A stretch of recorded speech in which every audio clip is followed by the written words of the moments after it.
Stu, we're doing some inner child work today, aren't we?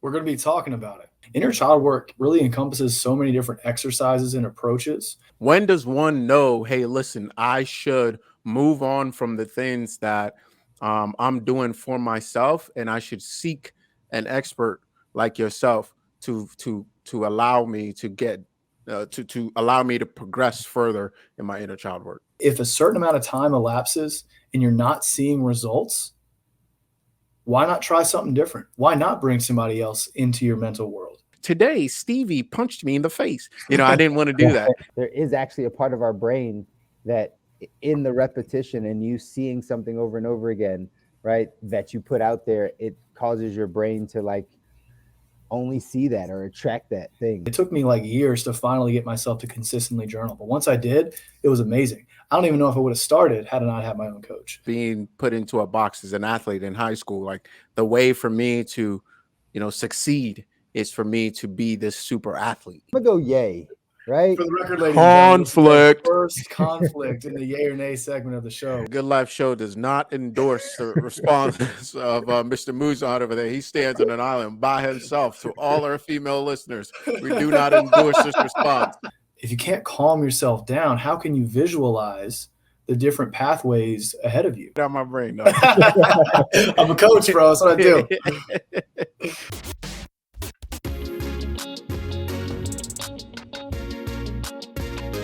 Welcome to the Good Life. All right, everybody. Welcome back. This is another episode of the Good Life Visual Audio Podcast. I got Stu here. Say what's up, Stu. What's up, y'all? Also got Kabi. I forgot. Oh, yeah. I'm here, guys. I'm here. What up, dude? Yep. For some That's reason, right. That's right. Who's the other guy on the screen? I was like, who's that other guy? No, Kabi's in the building. Glad you're here, brother. Thank you.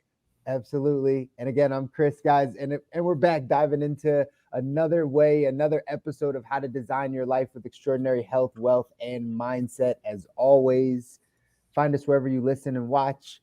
Hit the thumbs up, subscribe, share this with a friend because we got another good one for you today.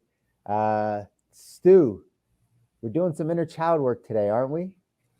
We're going to be talking about it. And I'll walk you through how, one, it's significant, two, what it can really do for you, and three, how to kind of do some of this on your own and get started with this process.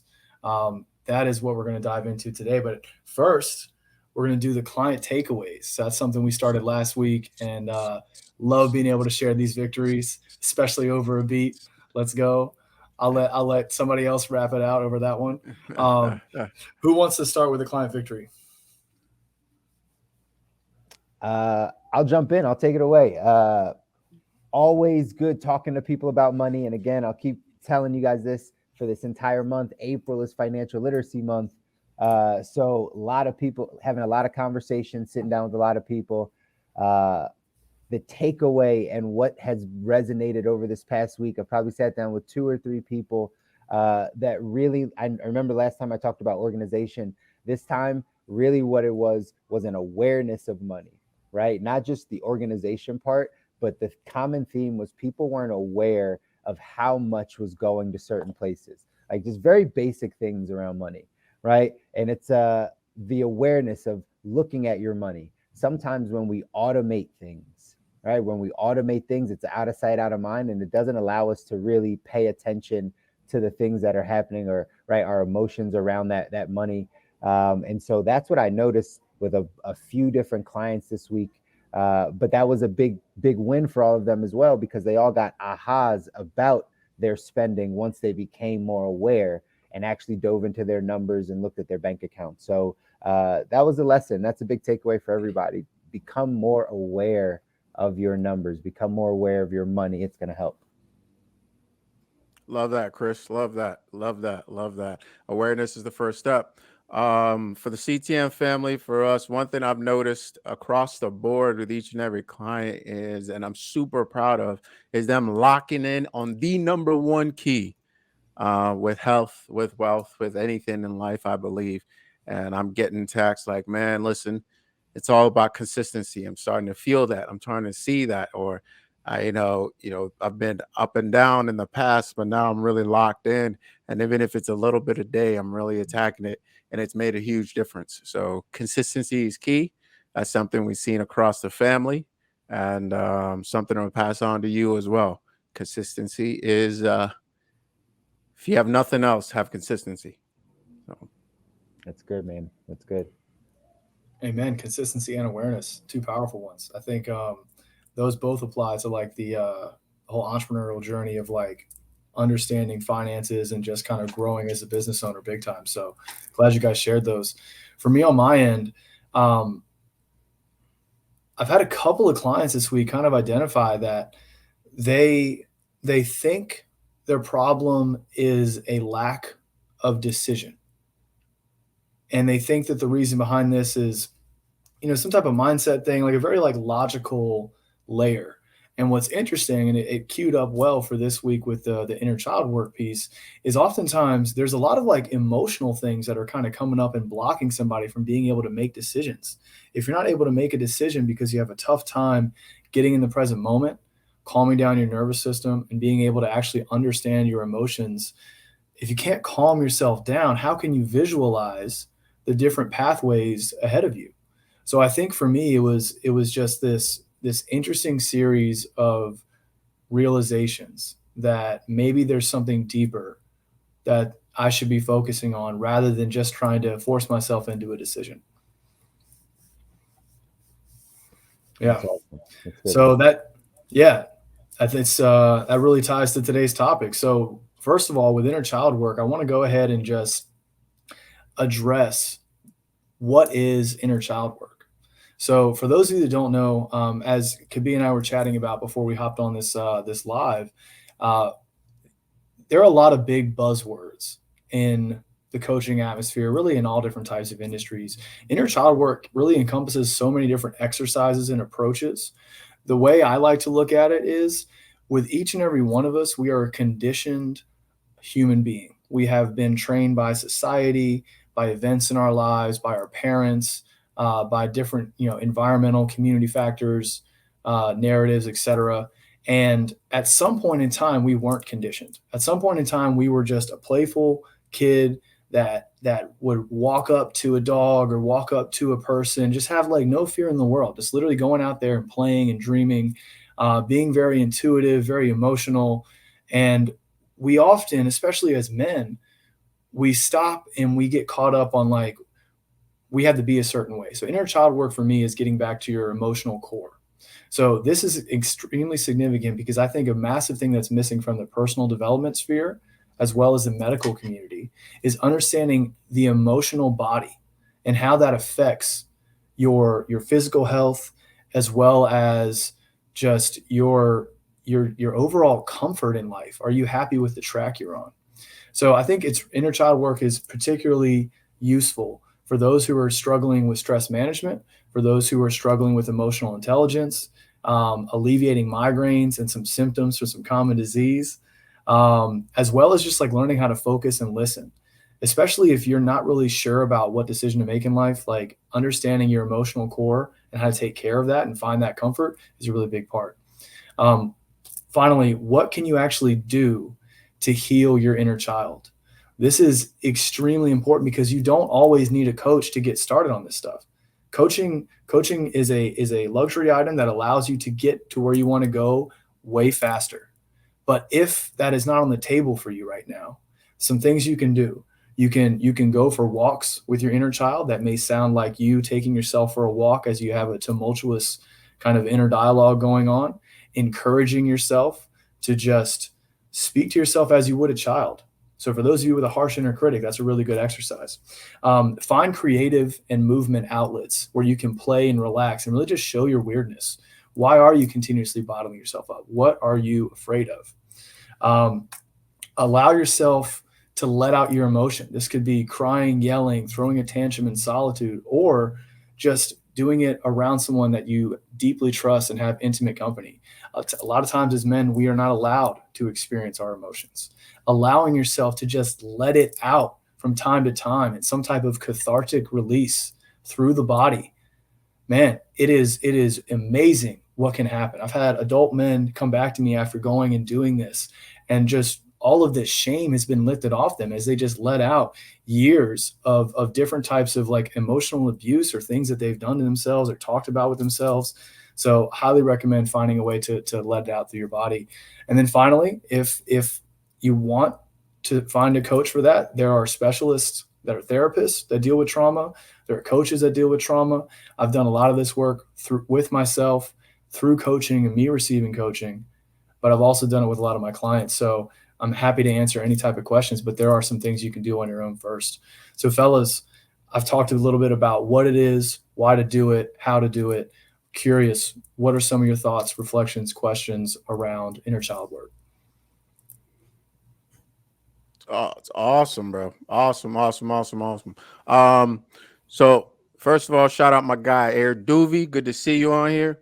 For those of you that are listening on podcasts or watching on YouTube, you can join us live on Wednesdays as we record on Instagram. And you can find all our Instagrams here at a little bubble here on the bottom left corner.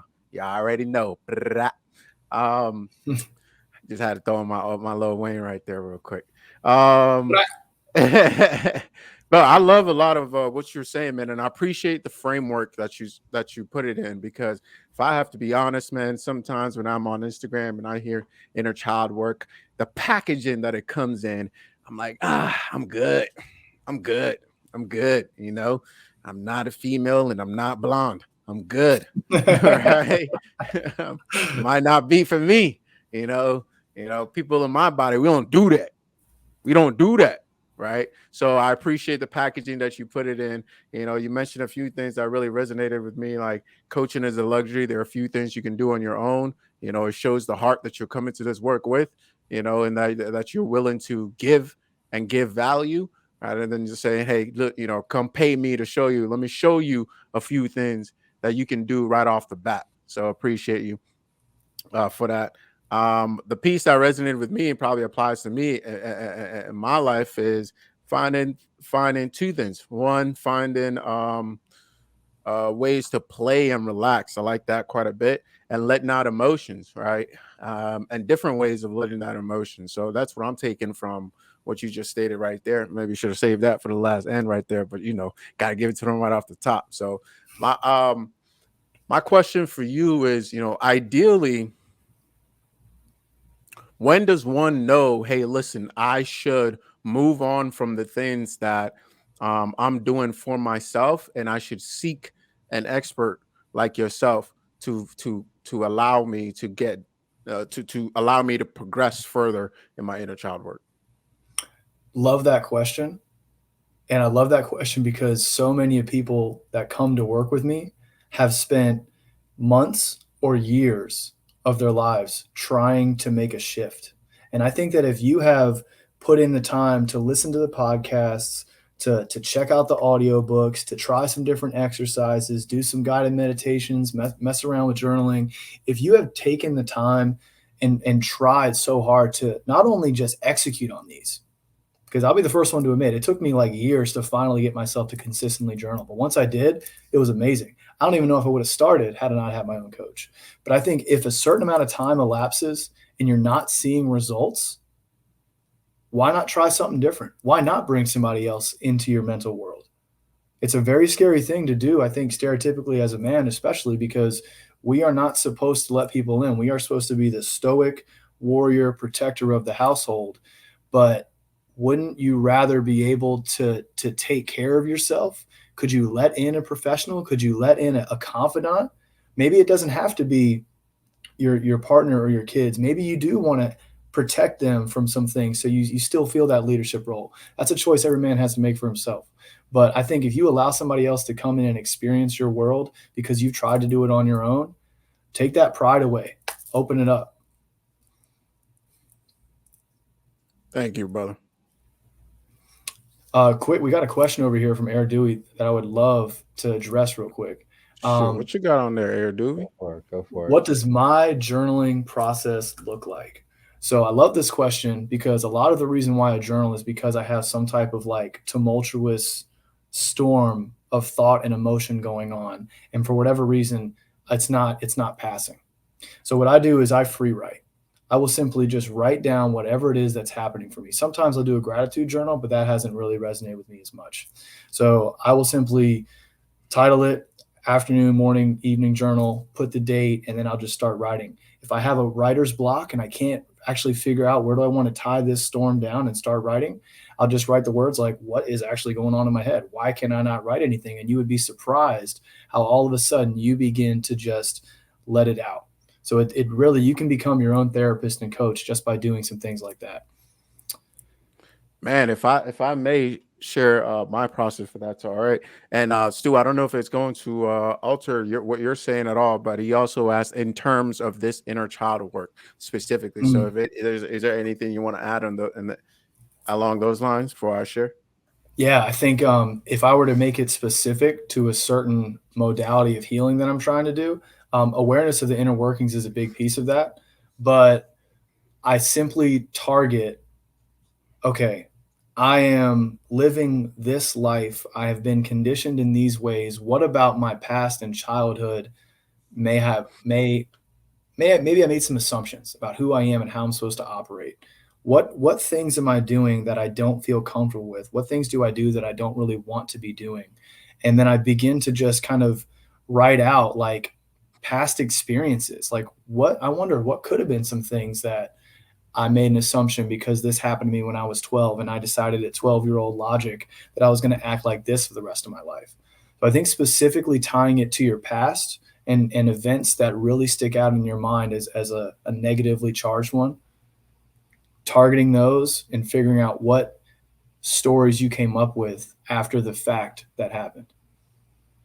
Could those be associated? And so I'm hugging the time here, but I got a lot of questions. Could those be associated with positive things as well? Like you know, deciding, hey, listen, I think of maybe, for example, like being put into a box as an athlete in high school. Like the way for me to, succeed is for me to be this super athlete, and I can't do anything else, for example. Just an example.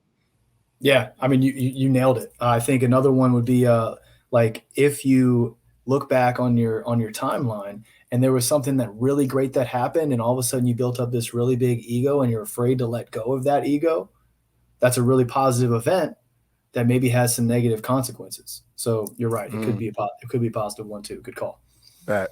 And Chris, I want to let you in here before I share anything journaling because my hog got another 5 minutes. You feel me? No, go for it because the journaling topic is such an important thing to talk about, right? And especially right as people have questions about it because it is a process for a lot of people. So share away, bro. Go ahead.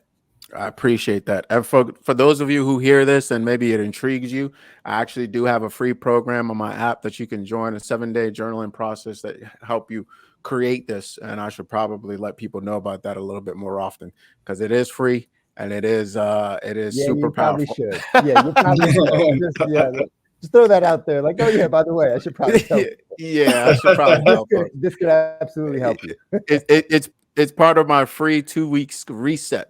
And it's a mental, spiritual, and physical reset that I created for folks. And you can get it for free in the app. You can message me if you like. But I use it a little differently in that I have a little structure. And I like the repetition. I discovered that I like the repetition for my mind. I use it as kind of visualization, as kind of like repeating certain things that I want to create in my life, right? So I start off by something I'm thankful for. And it's a one-liner. And, so let me read something here. It's like, today I'm thankful for, and I put, what it is for today. And I put my life in this particular example. And then I say, today I'm being a certain way. Like, what is the way I'm being today? And it was today I'm being the possibility of freedom. Right.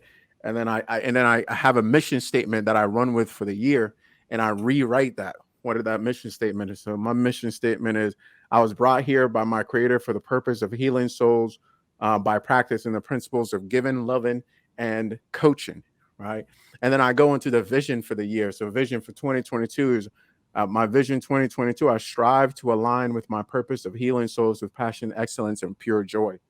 Then I go into like affirmations that I've created for myself. And I'm not going to read all of them, but I have like a bunch of affirmations and I just repeat them to make them, real. then I remind myself of the roles that are important for me in my life, right? So, being of service to others, being a co-creator, being a partner, being a son, a brother, community builder, a holistic healer, and a real estate investor. And I guess that's what I had at that time. So, and then I stick my kind of like current goals right there. I rewrite those, and then I do like a free write, where I say what is on my mind right now.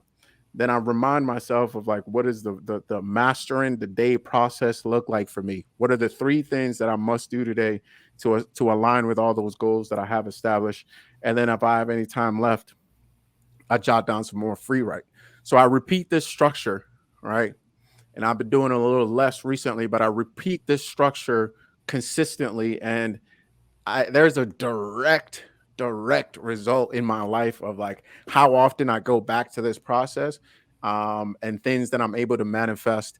And it's fantastic, man. I really love the repetition. It kind of almost like creates it in a sense, right? So, I try to do that's my journaling process, and one that I kind of pieced together over the years.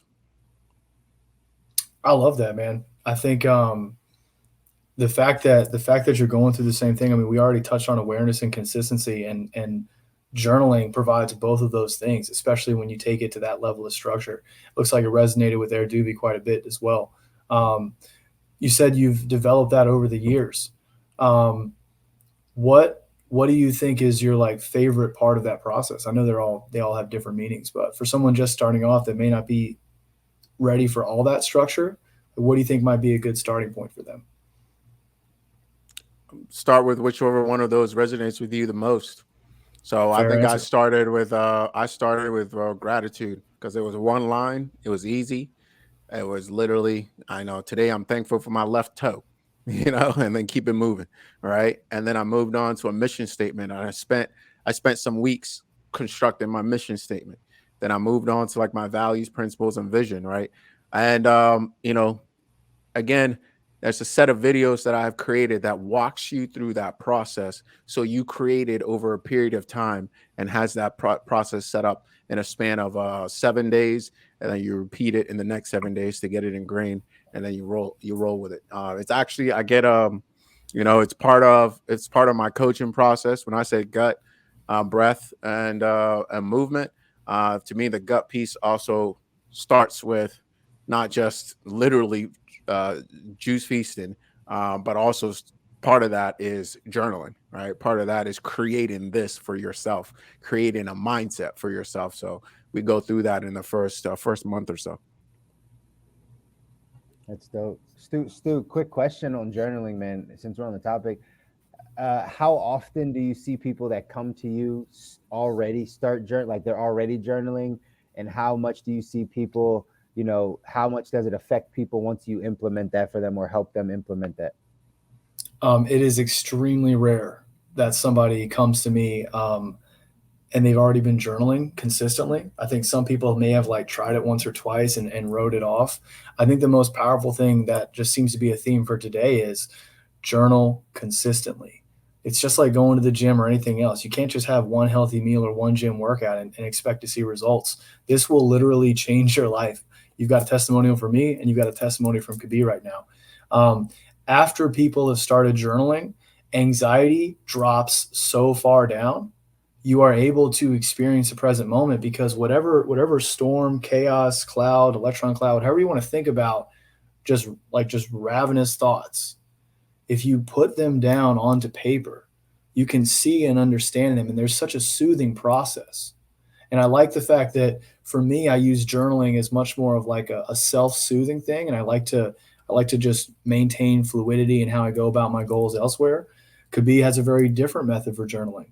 And either way, you like I really implore it to everybody, like try and find a method that works for you, because this has been by far the most soothing practice for me. And when I write down, like I have a classically trained engineering background. I did not believe in manifestation or the universe or spirituality at all. But as soon as I started writing these things down, whether it's the placebo effect or just the fact that I've written it down and I'm going to notice it in real life more, or if it's the universe, I don't care. shit happens that you want to have happen when you journal about it. Yep, I believe 1,000%. Right. I feel like I heard this somewhere. I don't remember where. There is actually a part of our brain that, in the repetition and you seeing something over and over again, right, that you put out there, it causes your brain to like only see that or attract that thing, like the reticular activating system or something like that. Some part of our brain that does that.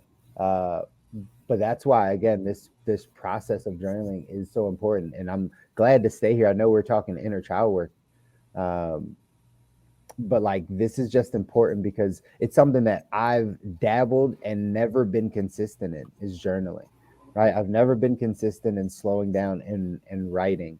Yet I've always wanted to find ways to get my thoughts out. So I have it in a form of like notes, right? I take a lot of notes, but I don't actually like sit with myself and journal in the way that could be laid out, which, by the way, bro, is like that's how long did it take you to come to that process? Because it was very detailed, but it covered a lot.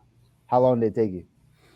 Honestly, it's through I guess probably like 2 years or so of, I started journaling way different. I started journaling with free thought, and I wanted something a little bit more grounded in that Yeah. sense for me, like something that like would bring me back to the same place, kind of like the dreidel in the whatever that Inception. movie is, Inception. I always forget that movie, man, but yeah, We dreidel, got to dreidel. incept it into you, then Yeah, remember. yeah. No, get out of my brain. No. I'm a coach, bro. That's what I do. So yeah, it took me a while to get to this point, Yeah. and I think it's going to even continue to evolve next year and the year after and the year after as I grow as an individual. But there's certain parts of it that I'm going to keep for a while. Yeah. Well, I mean, it's solid. I've always started with free thought, right? Like that's how I've always thought of journaling, and maybe that's why I wasn't always the most consistent. Maybe I do need something structured. So I think that right there, that nugget is probably going to help a lot of people that are even listening, right? That like are trying to get into the practice of journaling, because again, we see all the benefits of it. So yeah, you just got to implement, right? You got to be able to to have a structure or something that allows you to put it in place in your life. Yeah.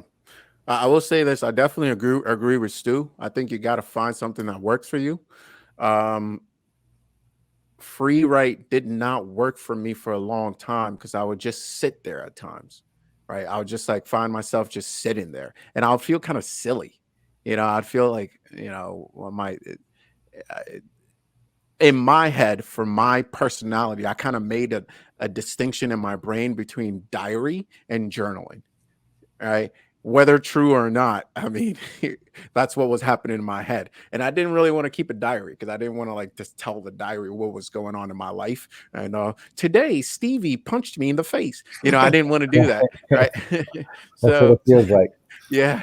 So if that resonates with you and that's how your brain works, having something that I could almost just like literally just almost like go into a meditative state and like kind of like a monk copy, like, yeah, I'm thinking because I still got to fill in certain things, but I like being able to like monk copy it. Like it looks a particular way on the page. So the format looks a particular way on the page. So it's so soothing for me to like almost like calligraphy it, right? So I almost like go through and I'm like really paying attention to the handwriting because my handwriting is terrible. But I could tell days when I was really in flow and days that I wasn't, just in how much I paid attention to my handwriting. And it's a total different experience when I was and I'm looking through it right now when I was, really, really paying attention versus days when I was like kind of speeding through, you can see the structure.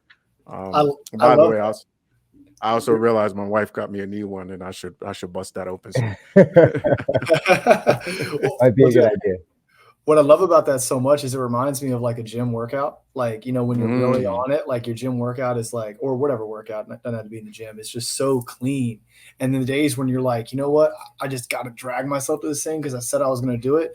It might be kind of sloppy that day, but at least you still did it. You maintained that consistency. I love that example. Yeah, bro, I love analogies. And when it comes to like the different experiences that we're all having when it comes to journaling, both of you guys have inherently been more like kind of like structured individuals than me. We've identified this before. I think it's funny that our journaling kind of reflects that. Facts, Well, Yeah. facts. yeah. I almost, as you were talking about the sports piece, I almost like saw like basketball warm-ups or free throw routine or something like that. For any sports, even like if you're running track, you go through a particular warm-up, right? It always when you go through that warm-up, it's kind of like, okay, I'm ready. I'm gearing up, or yeah, that was a great analogy, and yeah, it's funny that it reflects.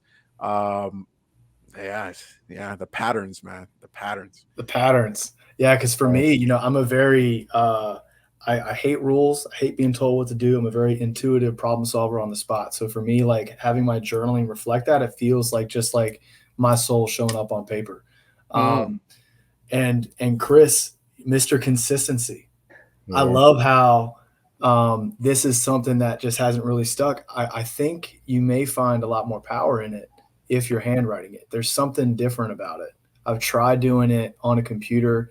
It doesn't like tie the body to it. I don't know how to describe it. I would agree with that 100%.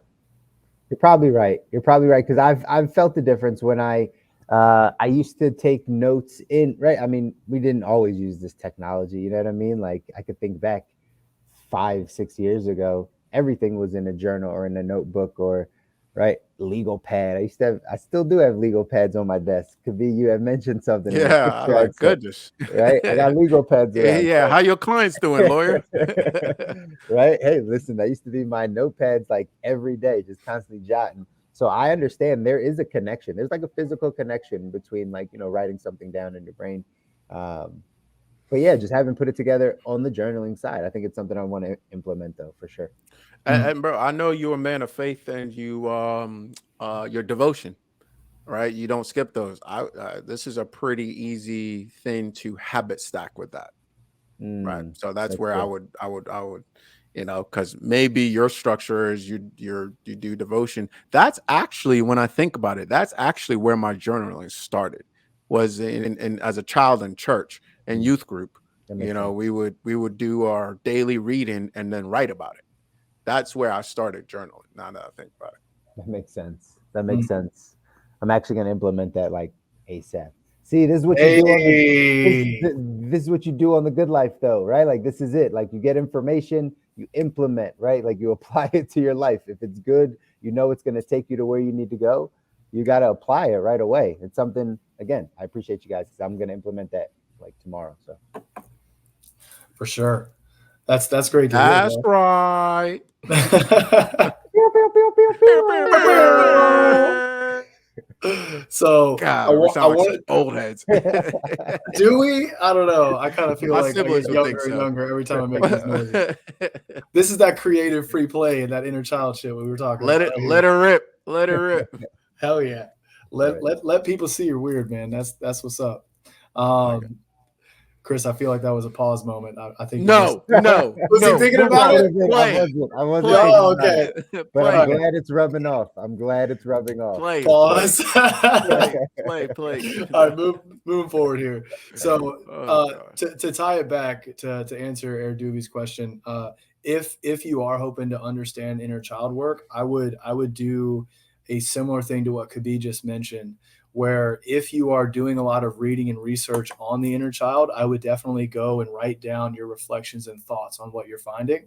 I would write down specific things that give you a light bulb, any memories that are triggered, and I would keep this somewhere so you can reference it if you ever do end up working with a professional. That may save you some time in pulling that stuff out. Finally, any type of there's so many different exercises, some of which I mentioned at the beginning. Write down how you may go about those and then go try them. When you write it down, it's going to help you visualize what that's going to look like for you. So from here, anything else on the open discussion end before we jump into yay or nay? Nah, bro. Let's do some yay or nay. Let's do Yay it. or nay. All right. So yay or nay, understanding your emotional core can help your physical health. All right, I got this one. Yay! Woo! Why is that, sir? You guys know I believe in the inside out process. You can go, there's a lot of things we can't control externally, but when we go internally, we have a lot more buttons that we can push. And I just think it's been true in my life. It's been true in my work with clients. And there's absolutely a direct connection with that. Yeah, I'm gonna second that and go with yay. Again, it was actually something that I wanted you to go into a bit more, Stu, which is the emotional core, but obviously understanding how trauma is stored in the body, how emotions affect our body, just understanding those principles. Obviously, you would know that your emotional core is going to affect your physical nature. It's going to affect, right, how you move and things of that nature. So it's definitely a yay, but I would want you to go deeper into it. That emotional core. I think it's a term that we don't hear a lot that we can dive into. Yeah. I Well, know I know this is yay or nay though, but whatever. We'll give it a minute. yeah, I'll do a quick tangent into that. So when I think of the term emotional core, I think of literally that, like that inner child. If you guys have seen the visual where we have the adult body and then we have like this child presence within us, I think so much of our emotional core is affected by the experiences we have as kids, and given societal conditioning, parents telling you to be a certain way, act a certain way, stop making noise, stop going out there and playing, like come back in here, like we don't necessarily understand how these things affect us, because all of a sudden, while we may want to have a certain emotion, we have this logical societal urge to suppress it. So the emotional core and really figuring out how to get in touch with that, I think that that will allow so many people out there to just enjoy life. Life is not about just achievements and milestones and accomplishments. The present moment matters. You enjoying your life experience matters. And the more you can get in touch with your emotional core, the more you'll realize that you can actually be unstoppable. And people cannot affect you because you will remain grounded, which is something we're going to touch on the news and noise segment later on. But yeah, for me, this is definitely a yay. I am a significantly healthier person ever since I understood how to regulate my emotions, and ever since I understood just stress management. They all tie to this inner child work, emotional core understanding. So number 2, understanding your emotional core can help your bank account. All right, I got this. Nay. No, I was just playing. I just want to throw. We got to get an A in there, right? I just want to throw out a nay.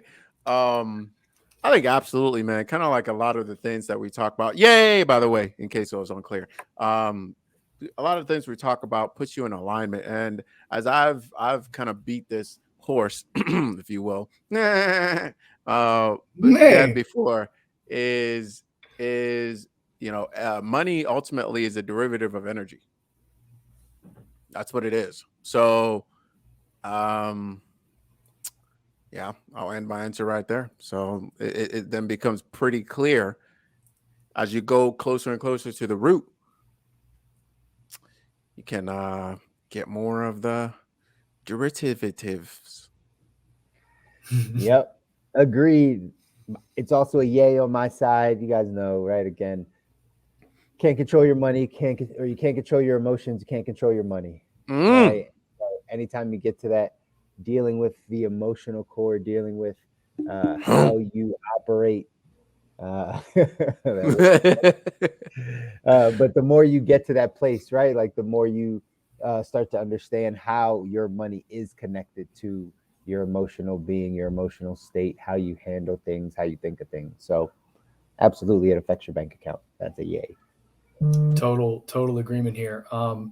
There's 2 ways that this really comes up for me. One, making emotional investments rather than logical ones, and 2, emotional excess spending, delivery of comfort food, Amazon shopping sprees, like you name it. Like if you can get your emotions like settled and everything, then you can have a much better time not making just unnecessary purchases or poor investments that don't check out with the numbers. So, third one, most men understand their emotions. Ooh, there we go. There we go. There we go. I'm gonna have to go with a nay on that. Nay, right?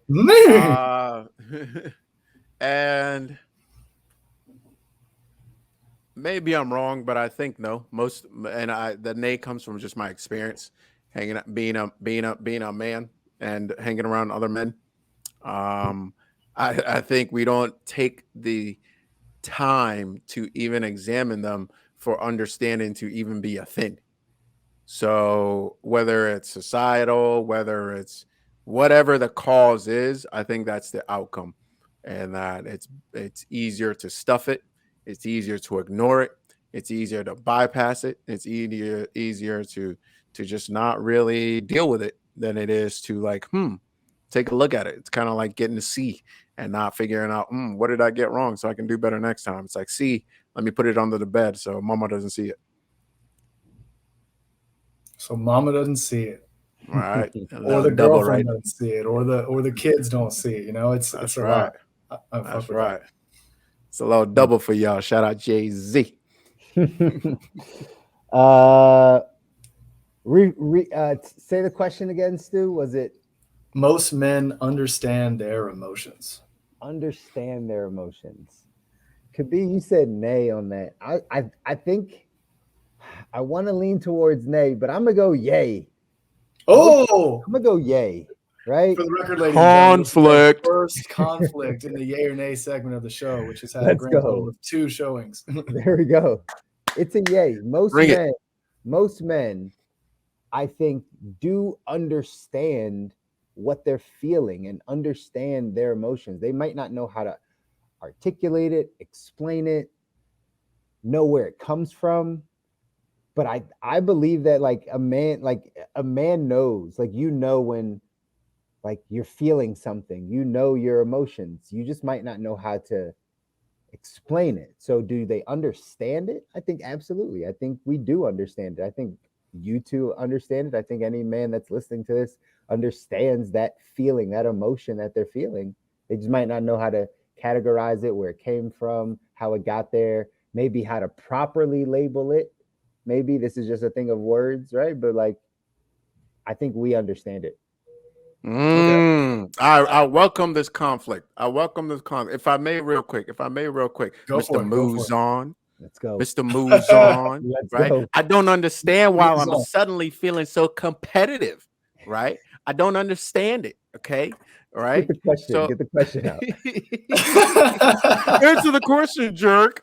All right. So listen, I think knowing that you are feeling a particular way versus understanding it are two different things.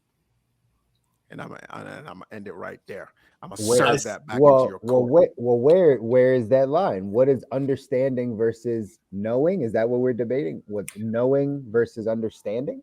It seems to me like the disagreement here is like absolutely the definition of understanding. Right. Is understanding just knowing I'm feeling this emotion?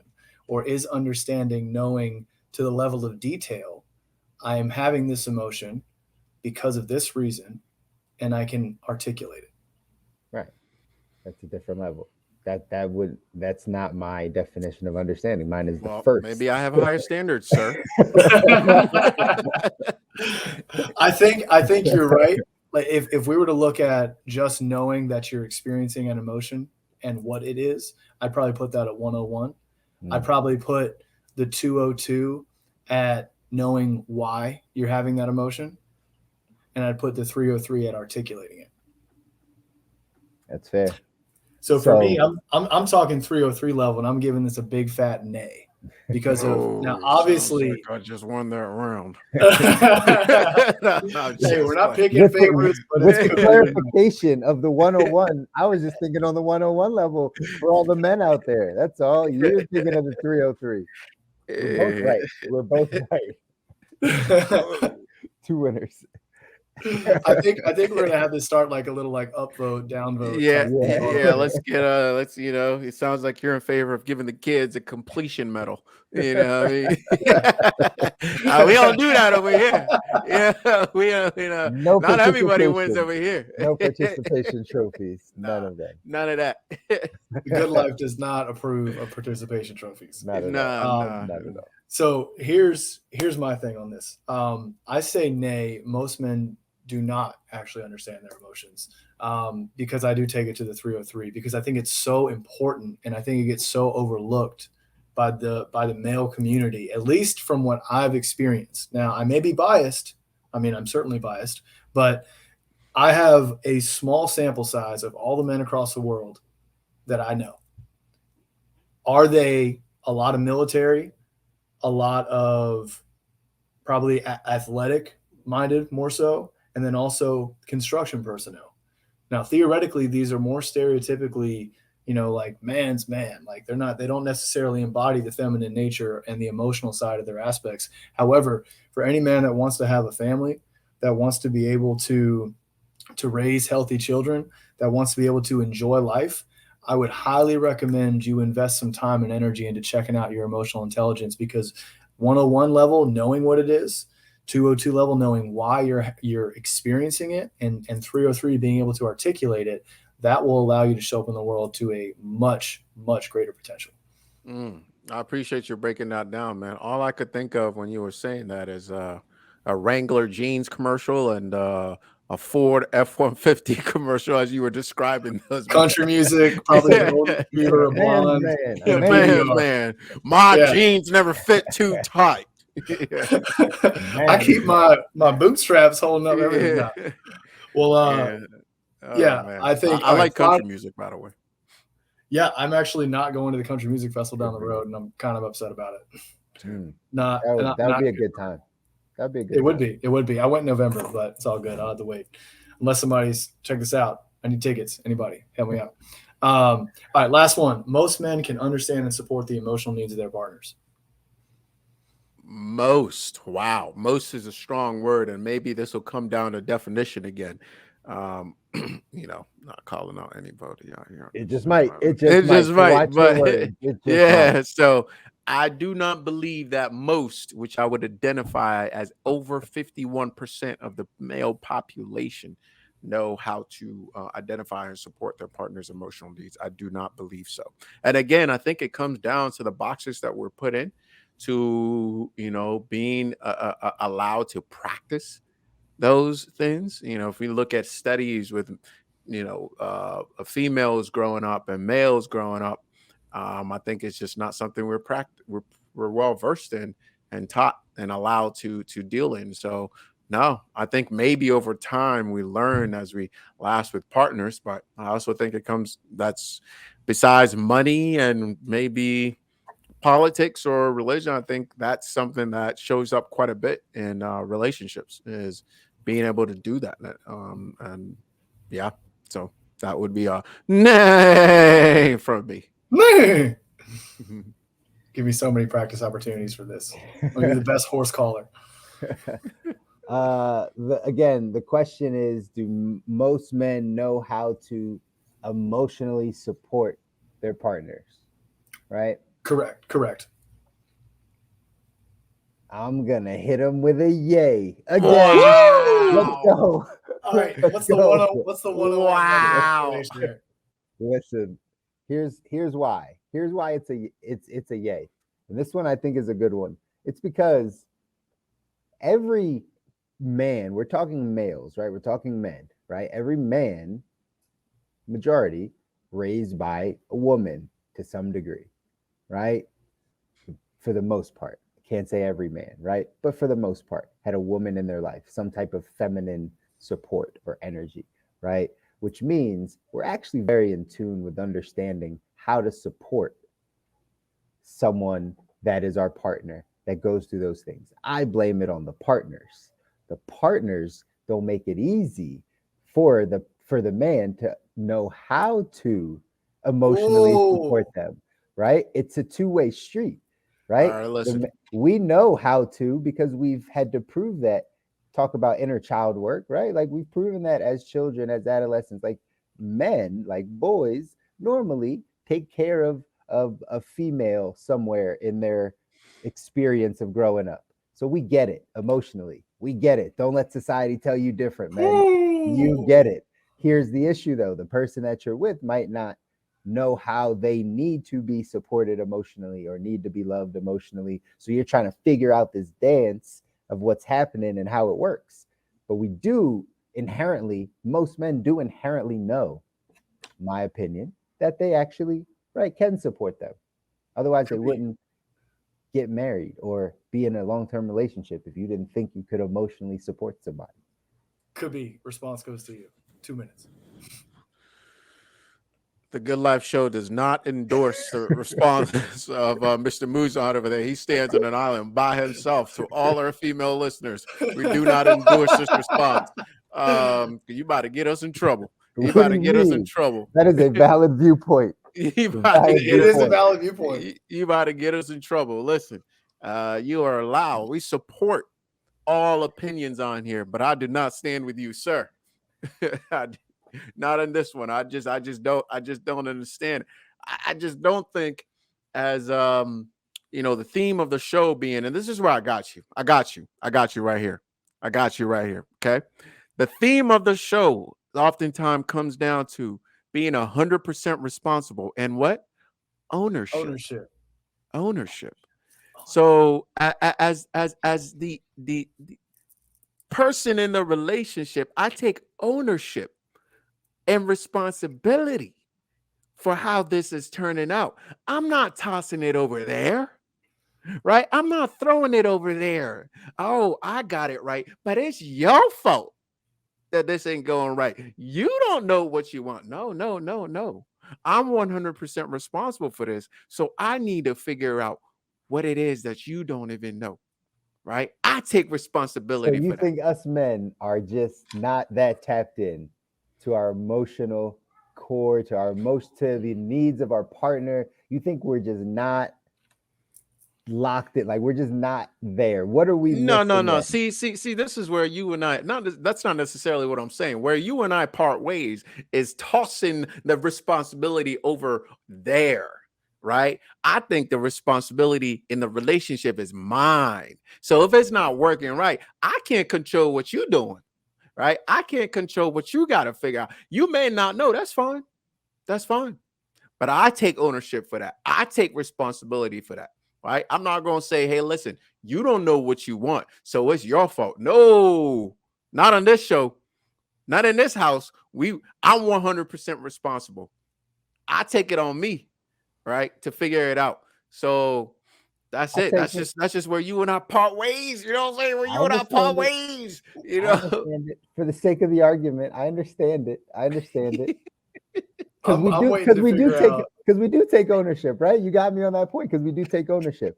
But for the sake of the argument, Khabib, go for the kill. You got him on his heels. Yeah, I got it. Move on. You're not supposed to let the person get killed. That's not the way it works. You're supposed to come in and wave it off. Right. Sometimes you just like watching those like train wreck videos in slow motion. No. Yeah. I think this is actually the same thing that happened last time. I think it's a bit of a 101 to 303 thing happening here as well.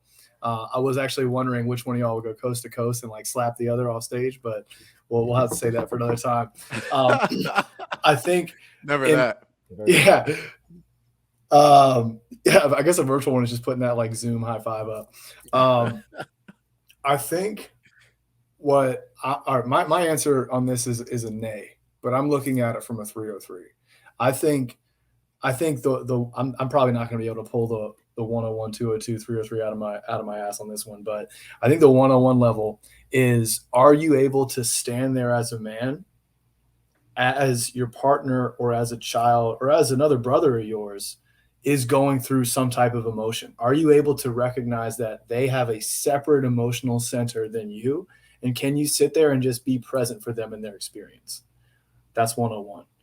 I think what's probably the 202 is helping them, like providing some type of dialogue or space where they can begin to explore that and figure that out on their own.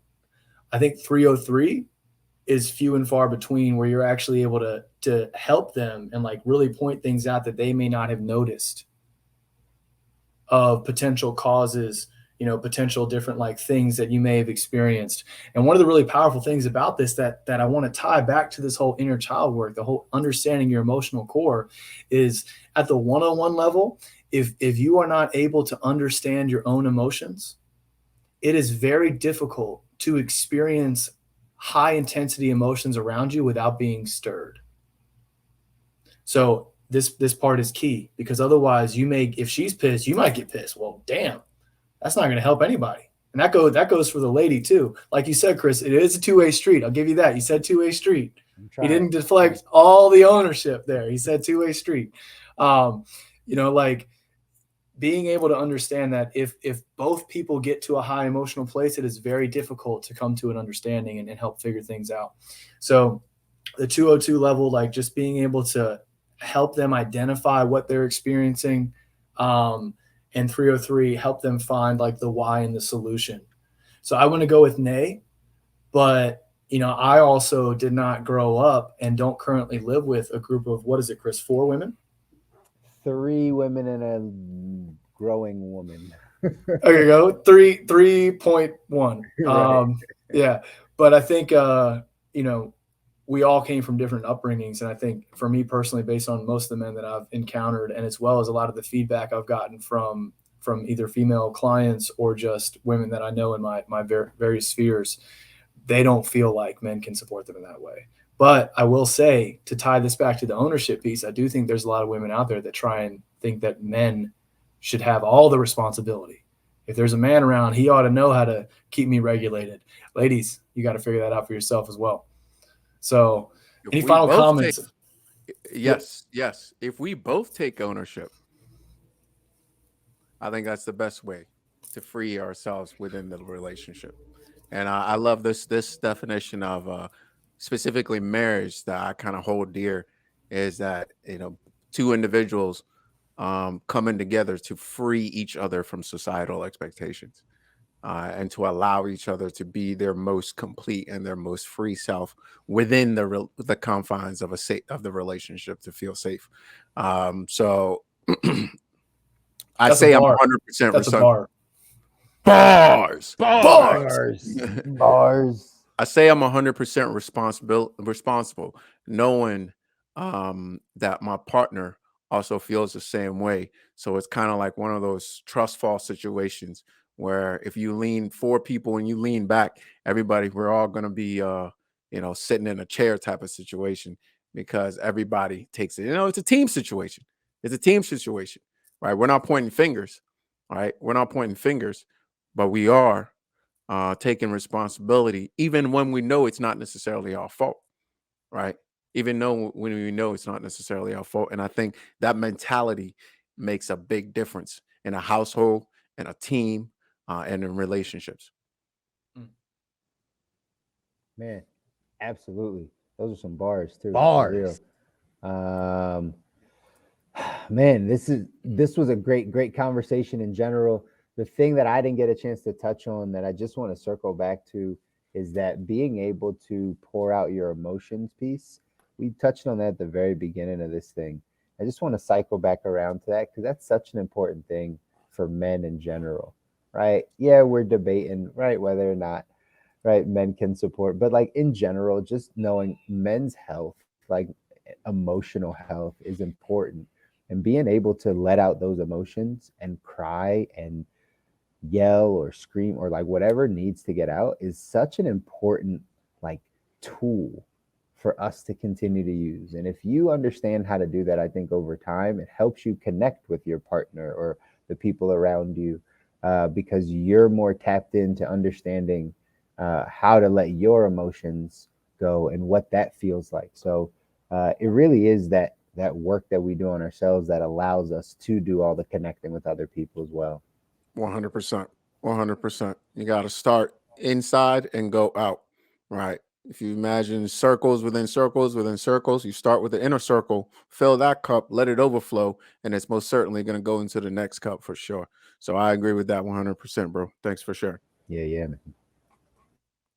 Yeah, I think the mental health piece is so key here. One thing that came up for me as you were mentioning that is There are so many quote unquote nice guys that never show their emotions, and they have been trained for whatever reason to suppress it, or maybe their emotions aren't important, or maybe they're not validated.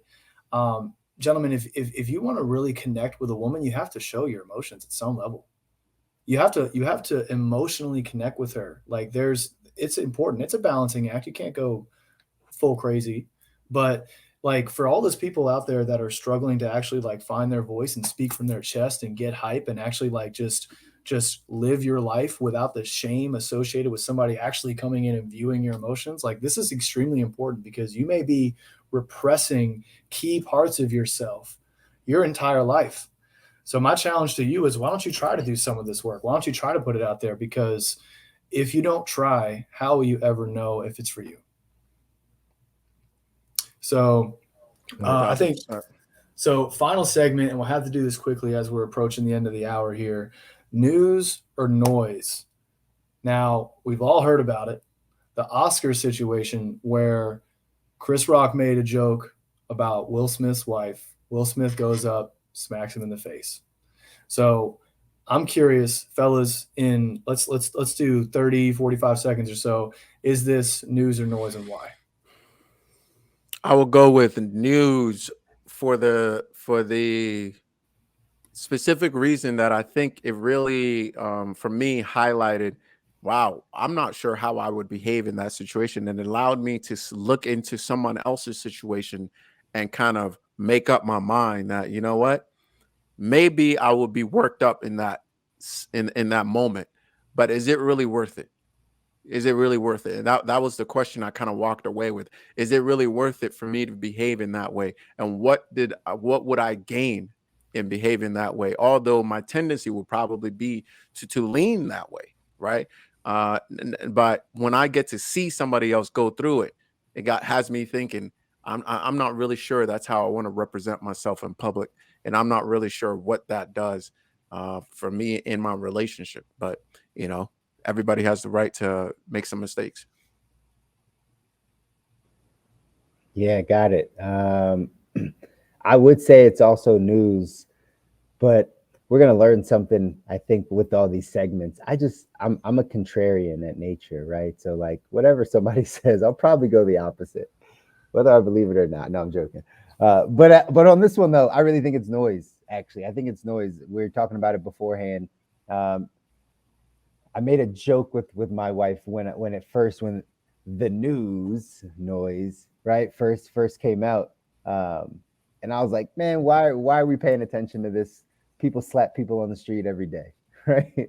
Like, and I said it like very jokingly, but it's also very true, right? Like somebody today brushed somebody on a New York subway, and somebody got slapped, and there was a scuffle, and somebody. Was it a Philadelphia subway? I'm just saying, somewhere around the world, we can name any major city that actually happened, right? And it was possibly for less than talking about the wife. But however, because this was people that we're supposed to care about in society, right? Hollywood and entertainers, then it becomes news. But if you want my true opinion, and my true take is, this is just noise. This is like things that we don't really know anything about, and we can all have a take and an opinion on it. But in general, I think it's noise. So for me, I think I got to agree with both you guys on this one. My final answer is news, for the same reason as Kabiz. This is a massive learning moment into what I might do under a serious amount of pressure, the whole world watching. I would not have reacted the same way. I'm 99% certain of that, but I don't know. But I think most of the world sees this as noise. I hope they do. Like, yes, you can learn from it, but paying attention to all these celebrities and stuff, man, this can just distract you from so many other things you have going on. So unless you're willing to like use this as a learning moment for you and how you want to respond to someone saying something about your partner, yeah, I would say for the most of the world, they probably could view this as noise, unless they're willing to go deeper and view this as news and learn from it. Because news is supposed to inform us, supposed to. So I think that this may be a good example of that. But all right, cool. One thing, inner child work, understanding your emotional core may prevent you from overreacting in a situation like this. Quick plug. I wanted to spend more time on that, but we don't have it. So giveaways, takeaways, rapid fire. Chris, could be what you got.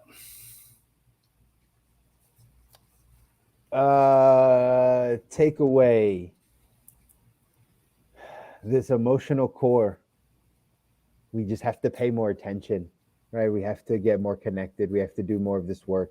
Journaling was my takeaway. Those of you that were paying attention in the show, right? Something I will implement by habit stacking. Thank you, Kabi, because I'm, 78 days in a row in my Bible app every morning, right? So right behind that is going to come journaling.